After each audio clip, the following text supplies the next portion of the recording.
Slogan দিয়েছেন তিনি সবার আগে বাংলাদেশ, তাই না?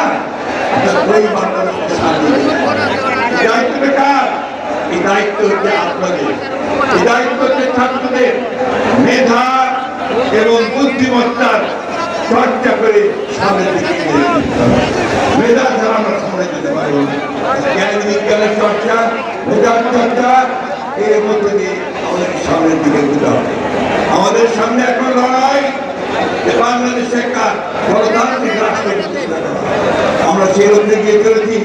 আমাদের নেতা তারেক রহমান সাহেব দিল্লিতে বসে প্রধান উপদেষ্টা প্রফেসর মোহাম্মদ ইউনূসের সঙ্গে আলোচনা করে নির্ধারণ করেছেন ফেব্রুয়ারি মাসে নির্বাচন হবে।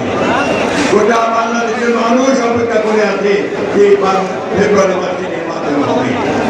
তার আগে গোটা বাংলাদেশের মানুষ অপেক্ষা করে আছে আমাদের নেতা তারেক রহমান সাহেব দেশে ফিরে আসবেন, তাই না? সবাই তাই চাই না? আসবেন, আমাদের নেতৃত্ব দিবেন, আমাদের পথ দেখাবেন।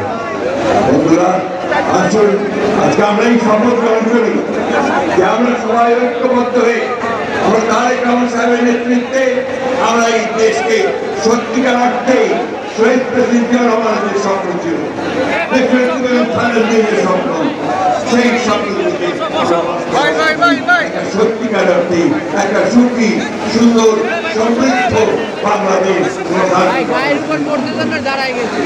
আপনাদের সবাই আবারও ধন্যবাদ অভিনন্দন জানিয়ে বক্তব্য শেষ করছি। আসসালামু আলাইকুম।